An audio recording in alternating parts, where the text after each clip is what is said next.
Ngayon, ano ang meron sa snake? Ang panitikan ng snake, itugaw at ang kabuuan ng heart. Unang-una sa lahat, ito ang ipiko. Ano ang ipiko ng itugaw? Bago ang lahat, ang ipiko ay isang mahabang salaysay na pasalita. Tumatalakay sa kabayanihan, pakikipagsapalan, at ugnayan ng tao sa kalikasan ng mga Diyos. So ito ay isang parang aklat. Ito naman ang ipiko ng itugaw. Meron tayong lubot. Ito ay nagsasaad sa matandang kultura ng itugaw.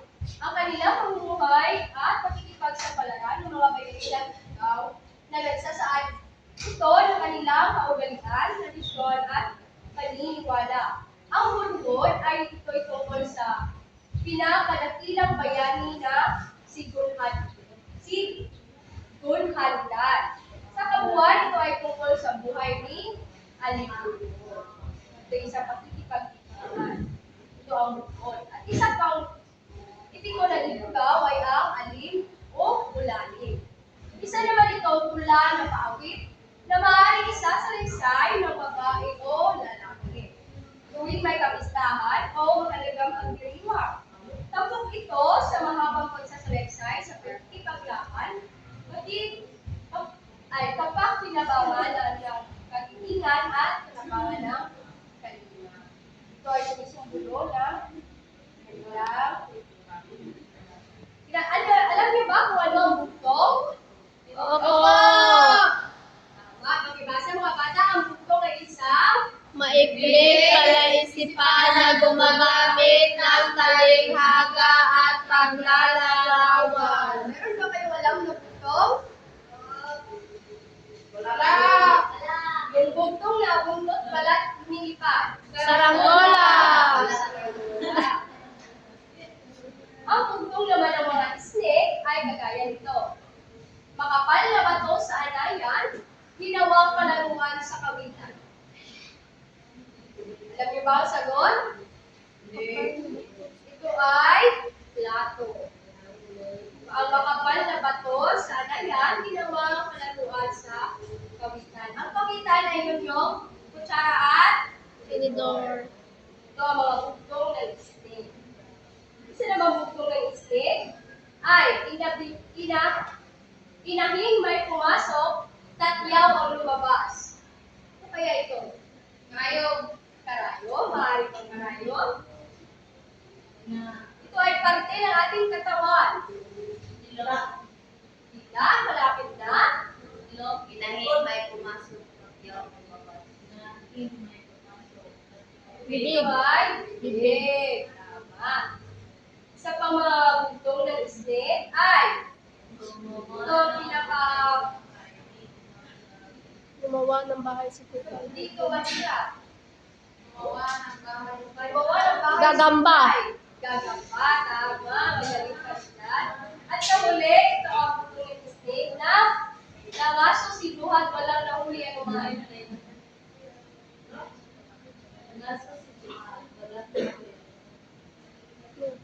Ginagamit niyo ito araw-araw. Suklay. Ito ay mga bugtong na snake na sumisimulo lang nila kultura. Ngayon naman, dako tayo sa salawikain ng bar. Ito ay ang salawikain.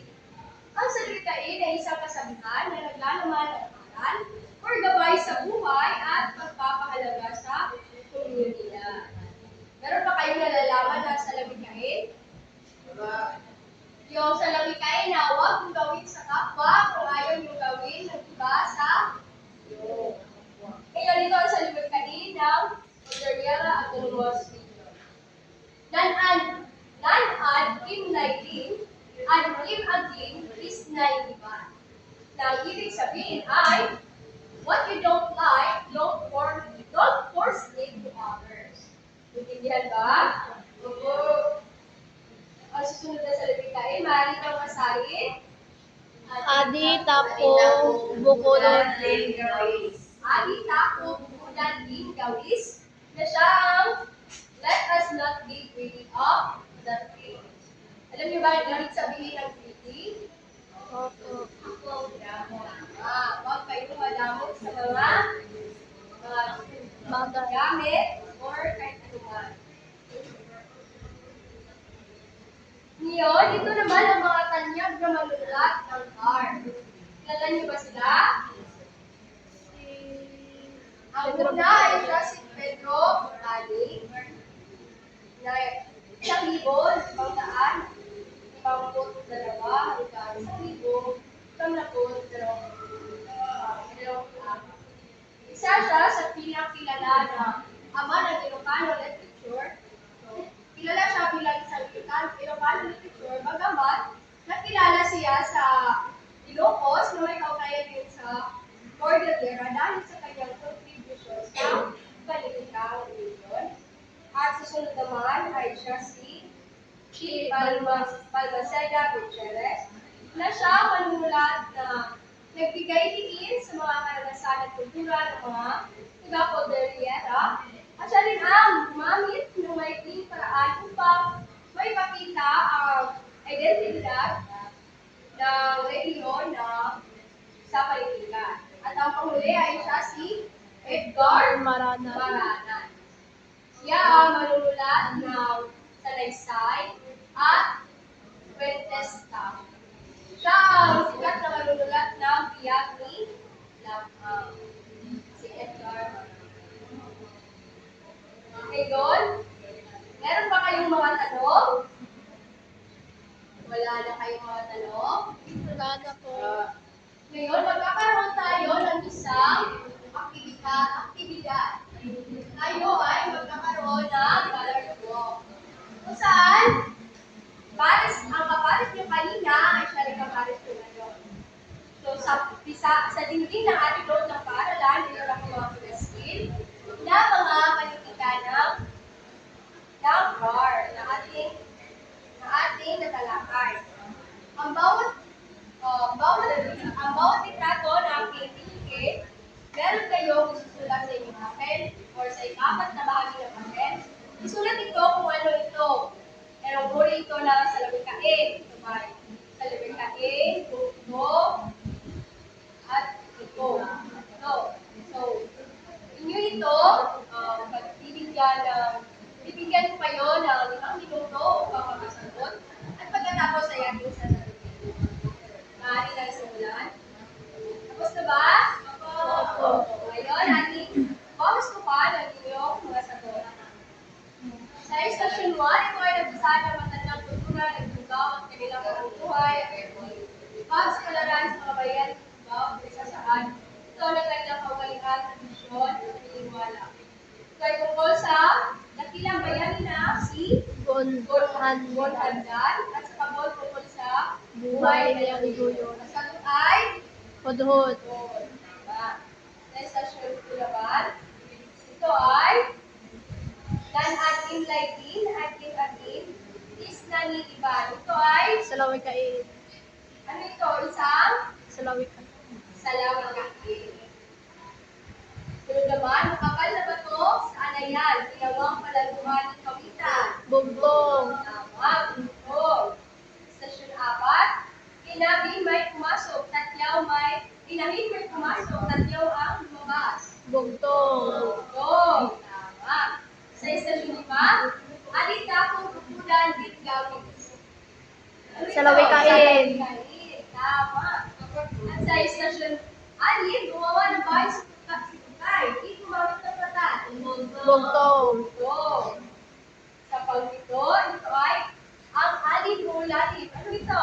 Epek. Isang Epeko. Tama. At sa Station 8, nakasusidwa at walang nahuli anuman. Ito ay isang Bugtong. galing kang ngayon, sa kapuan, meron ba kayong mga tanong? Kayo ba ay nakakuha ng wasto? Opo. Oo. Galing. Sa kapuan, ang panitika ng car ay hindi lamang sa sining na salita kundi pamana ng kultura na nagpapatibay sa pagkakakilanlan ng mga kaguturo. Tayo din mga Pilipino o nakatira sa Visayas. Meron tayong mga panitikan Suliranin ito ng hihitin at mahalin. Upang sa susunod na mga henerasyon, meron pa silang mga politika na magkilala. Ngayon, handa na ba kayo sa ating pagsasaysa